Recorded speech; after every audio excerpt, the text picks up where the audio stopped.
Welcome back to another GGF video review, and today I'll be taking a look at the Omnyx from Cougar. Now I first looked at this case earlier this year at their Computex booth, I think that was about 2 months ago, and I really do like the layout and the design and also the thought that's gone behind this case. Now the layout is not going to be for everyone, we'll cover that in this video. It does have some little tricks, I would say, up their sleeve on the way they've done some implementation on the PSU, the IO, things like that. You also notice that it says the Omnyx series, so maybe this might be the start of some more models. This one is, I would say, mid-tower. It's not overly large. Maybe we might see a larger one or we might see a smaller one. Now, I am launching this video quite a bit late. There's been a bit of a mess around with NDA dates. I was given a certain date because I'm based in the US, then some other media from around the world. So I will explain all that later on in this video. So let's jump in and we'll sort of learn about what the Omnyx is all about. It's been a while since I've checked out a Cougar case. I loved the Conquer back in the day and did so many builds in it, I've lost count. Then the Conquer 2 dropped, and let's say I wasn't a fan. Today we'll be taking a look at the Cougar Omnyx. The idea behind the Omnyx was for Cougar to create a chassis that worked in many desk orientations, whether it was on the right side, left side, or towards the back. For sure, really any case can do that, but can it do that and look good at the same time? The Omnyx is a very symmetrical case, with both left and right sides the same. This gives us the ability to place the case on either side of the desk, and with the sliding I/O module and hidden cable channels, gives a very clean zero cable setup. I'll talk a little more about those features later. Now the Omnyx isn't going to be for everyone. The case only comes in a rotated motherboard layout with motherboard I/O and GPU I/O all shooting straight down. This is how Cougar have gotten away with that symmetrical look, as by going down this route, there is no real back and front to the chassis like a normal ATX case has. Instead, all cable routing is done all along the backside of the chassis at the bottom and is accessed via a cover held in by magnets. Of course, accessing motherboard I/O is going to take a bit more effort than in a traditional case, but one nice touch I do like is that Cougar has left the bottom of the chassis completely open. So instead of having to squeeze your hand through the gap at the back, you can simply turn the case on its side, plug in all your I/O and sit the back up. Chassis dimensions come in at 525 high, 470 deep, and 300 wide. Definitely not the largest of cases, but it does have a very boxy shape. Nearly all the case is made from steel, apart from the base, cable routing and the 3 small covers, which are plastic. All the panels on the Omnyx are 100% toolless, and there are a total of 11 removable panels on the chassis. That's quite a lot. And let's go over them now. Before removing the glass side panels, we first need to remove each end panel, which acts as a cover and dust filter for the 4 included 160mm fans. These are held in via magnets, and once on, I can't see them falling off easily. Once these are off, we now have access to the main large tempered glass side panel, and there's a little notch at each end to help pull this panel off. Each side panel is 4mm thick and is 100% transparent on the white model and about a medium tint on the black model. This panel slots in from the bottom and is held in with 1 clip on each side. The top panel just pops off and is held in via 4 clips. I do like how the top and main glass panels have a bevel, so when they meet together, it creates a cleaner look. And on most white cases we review, there is a visible green line on the cut edge of the glass when viewing from certain angles. At the back of the chassis, the bottom cable cover is held in via magnets and just pops off. This needs to be removed first, then we can pull at the bottom on the large back panel to pop it off. So that's 6 panels. You might be wondering where the rest are. The Omnyx has 3 ways for routing cables out of the case. The main option is at the rear via a very long cable management bar. Then there is an option at each side of the case.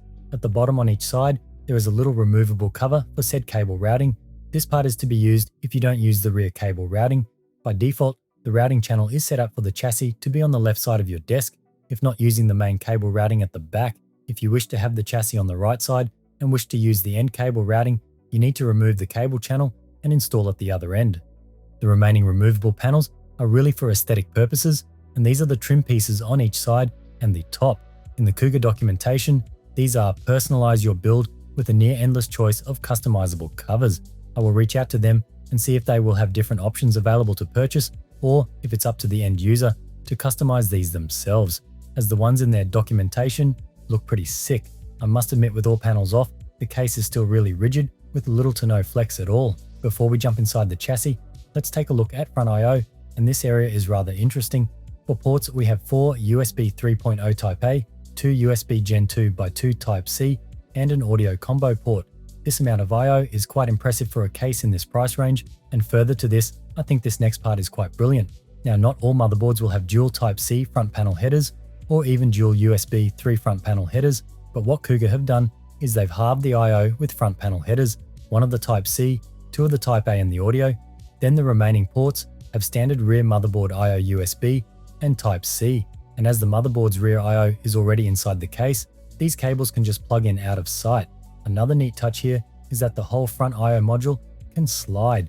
This means no matter where the case sits on your desk, either left or right, you can have the front I/O at the front of the chassis. Simply remove the blanking plate, slide the I/O module to the other side, then add the blanking plate back in. Inside the Omnyx, we find motherboard support up to ATX only. eATX will fit, but it does extend up into the top 360 radiator mount. For cable routing, there is a cable cover along the top for 24-pin routing. I found this actually worked well and held the 24-pin in place nicely. This can also be removed completely if you require more room. Top motherboard cable routing, you'll find 2 grommets for EPS and fan headers. Then at the bottom of the board, you'll find a large cutout for fan headers and front I/O. To me, I would have either preferred both sides with grommets or both sides without grommets, as it just looks a bit off, having the left side with grommets and the right side with none. I do think the right side looks cleaner. The Omnyx also features back connect motherboard support, which is nice to see. I had no issues with my Test Z790 Tough BTF, MSI Z790 Project Zero, and the Aorus B650E Stealth Ice. You'll find 7 PCIe slots, and because the chassis features a rotated layout, all PCIe cards, including GPUs, will be shooting straight down. For GPU clearances, there is 390mm to the top of the case, and with my test ROG 5090 Astral installed, I had no issues at all. For GPU width for block cards, there's 175mm of clearance. This Strix 4080 Corsair block was close, but the side panel did close.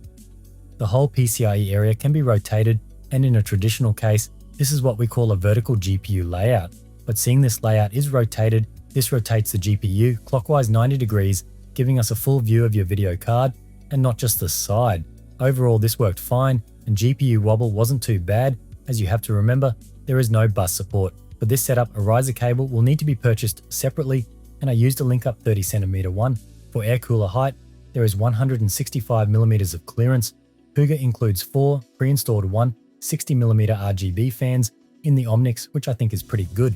I'm not normally a fan of cases, including fans, but in the Omnyx, these 4 fans are all you need to get your system up and running. The top 360 radiator spot is left empty for your desired all-in-one cooler. Unfortunately, I couldn't find any information on these fans, and being 160mm in size, I'd say Cougar got them made just for this case. The 2 160mm fan areas can also be adapted to 140 or 120mm sizes via the included brackets. This is a nice option to include and just adds a bit more flexibility to the case. These adapters screw onto the fan brackets like so. A 6-port fan and RGB hub is also included with the 4 pre-installed fans already connected to it. The RGB portion of the hub can be controlled via the button on the front I/O, or can be offloaded to your motherboard's RGB header, while the fan function of the hub can be controlled via the PWM cable, which goes to your motherboard around the back of the chassis, and here you'll find PSU and storage support. For the PSU location, you'll find it right behind the motherboard, covering the back of the CPU. I recommend when building in this case to install the PSU towards the end, just in case you need to make any changes to your CPU cooler and don't have to keep removing your power supply. For PSU length, I try to keep it 200mm or less, although this monster 1600 watt 210mm Seasonic did fit, cable routing would be a bit tight. For PSU installation, first remove the power supply bracket, mount your PSU to it outside the case, then place it back in. Storage in the Omnyx is kept pretty simple, with a removable tray to the left side of the case. This can hold 2 3.5-inch hard drives on the inside and 2 2.5-inch SSDs on the outside. Also, Cougar have ensured all hard drive brands will mount to this bracket, as they have included the full set of the 3 holes, not just 2. Rear cable routing is going to be a bit of a challenge in the Omnyx. Having the PSU so close to the motherboard 24-pin means the extra slack will need to be routed elsewhere. I'll cover how cable routing went in the outro, moving on to cooling support, and you'll find a 360 AIO location up top above the motherboard. There is about 70mm of width here before things get tight with the motherboard 24-pin cable. You can see with my test EK360 nucleus, which is 52mm thick, including fans, it fits in nicely. with some room left and right for fine tuning. For custom radiator support, you'll find 3 main locations, top and then each end. The top supports up to 360mm radiators, and I found thicker radiators will need the cable bar removed. Here is a Hardware Labs GTR 360 with fans. Max clearance for radiator and fans at the top is around 80mm before things get tight, especially with the other radiator locations. One neat trick I did find is that the top radiator can be flipped around to allow tubes to be run at the back of the case for a more stealth tubing look. Personally, for the top, I feel a slimmer radiator like this CORSAIR XR5 with fans works better. For each end of the chassis, you'll find support for up to a 280 or a 240mm radiator using the supplied brackets I mentioned before. Clearance here on the inside is 43mm on the left side and 45mm on the right side. This will vary depending on the motherboard installed. I use the Z890 Apex. Outside clearance at each end is the same, which is 30mm, enough for either fans or a slim radiator. And once again, just like at the top, I was able to install my test CORSAIR slim radiators on the outside of the bracket with ports facing in. You just need to make sure the port spacing isn't any more than 87mm apart. Overall, I found it best to fit a slim 360 at the top and 2 280 or 2 240s at each end. I went with radiators on the outside with fans on the inside. I dig this layout as the radiators are hidden while the RGB fans are visible. So that is most of the ins and outs on the Omnyx. Before we go into the outro and the price and all of that, let's look at the final build.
So I ended up doing 2 builds in the Cougar Omnyx. Now it is a little bit cramped because I did want to have both of them side by side, just so you can get a good idea of what a more custom build looks like and what a more sort of traditional all-in-one cooler build look like. So I was lucky enough to get Cougar to send me a full setup kit for this one, keyboard, mouse, the chair as well, which looks really sick, and then I could play around with those different orientations. But with this one, like I said in my Corsair Frame 5000D video, I'm not going to go into all the details on this build. I'll do a separate mod build video just so I don't bloat this one out and it goes on and on and on. So I'll talk about things like the copper tubing I did, that is polished copper tubing, some of the painting, and then also the custom panels as well. I mentioned earlier in the video that Cougar would be offering the sort of aesthetic panels you can change around on them.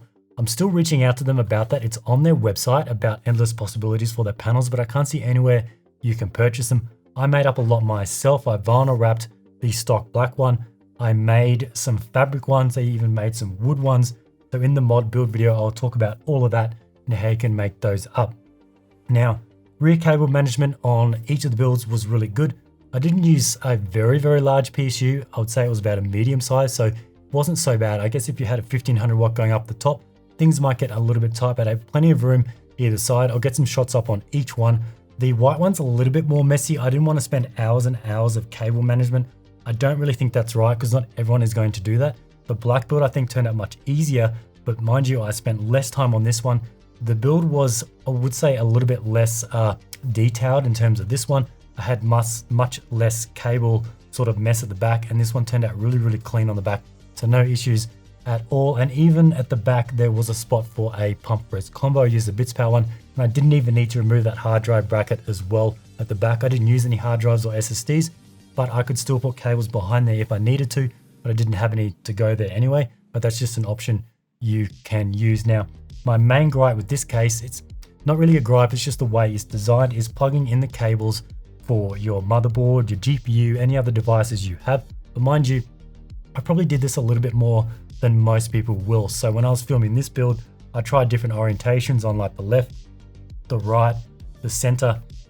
I probably plugged in the rear IO motherboard cables probably 10 to 20 times in a day. And after a while, it gets a little bit tiring. You need to rock this back like this so you can see under, get the USB right. But I think for most people, if you're only going to be plugging things in 1 or 2 times a month, it's not going to be that bad. And mind you, you do have this really beefy IO at the front. Got the 4 USB type A, have the 2 type C. Now, if anyone missed it early in the video, I did mention about how they've done this, and I think it's really good. Instead of just jamming all of the USB here, going to your motherboard's front panel headers at the bottom. Obviously, not every board is going to have the 2 front panel headers for USB-C. This board didn't, but I managed to plug them both in because what they've done is they've split it half and half. So 2 of the type A go to the front panel motherboard, 2 of the type A go to a normal USB that goes underneath into the motherboard. Same with the type C, 1 goes to the front panel header at the bottom of the motherboard, and 1 goes into your standard USB on the back of the motherboard. So that's how you can plug everything in, which I think is really, really neat. Now, I spoke about the extra panels. I will talk about them in the mod build video because I think they really complement this build nicely, and hopefully by then Cougar have gotten back to me about if you can purchase these separately.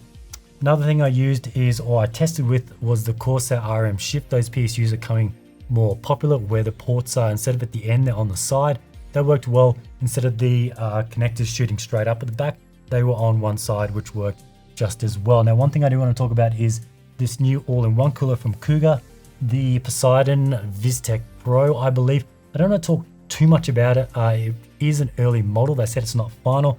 Things like performance and all that I can't really talk about, but I do want to talk about the customization of the screen. I think if I can just, that's it, grab it, I can pull it off like so. Now, you can't rotate this screen. It is stuck in one position, but you can rotate it in the software, which I think is good. Now, the way to customize this screen is like nothing I've seen before. Most all-in-one coolers have a few set themes. You can maybe drag some temp sensors over, something like that. You can't do too much. This one is more like an AIDA64 custom panel. Now, not as hard as that. It's not like you need a whole new tutorial to do it. You basically start with a blank slate, and then you can go from there. You can drag things over like a bar graph, a pie graph, a gauge, an area graph. You can choose what sensor you want for that, like CPU temp. You can change the colors, you can add text, you can do anything you want. I find that really good, and I think it's a good step in the right direction on these all-in-one coolers because it gives that user a little bit more flexibility on how they can control what they see on the screen. Mind you, you can put everything else on it. You can put pictures, videos, and all that, but I just wanted to dive straight in and play with the customization of the screen. And before I wrap this video up on price, I do want to talk about the NDA dates for this case because it was a bit of a mess. Now, I feel I should mention this in this video. I hate talking about stuff like this, but I basically was given the date of July 20. Now, this case has been pushed back so many times. Originally, it was going to launch in May, then June, Then I was given July 20th. Now, I just recently, a few days ago, saw that a few other media channels on YouTube have launched their full reviews 3 to 4 weeks ago, probably when this video was launching. So I would say probably 4 weeks ago. Now, I reached out to Cougar and like, well, what's going on? Why was I given July 20th? And that's because the USA market was a little bit delayed on getting this case. They weren't quite sure when they were going to get it, when they were going to get it in stock, and that's probably because of tariffs.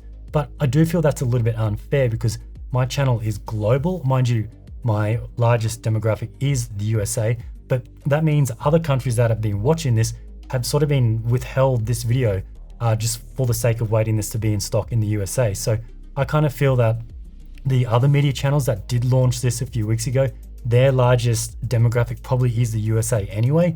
So all because I'm based in the USA doesn't mean that I should be sort of held to only releasing this video because it's for the USA market.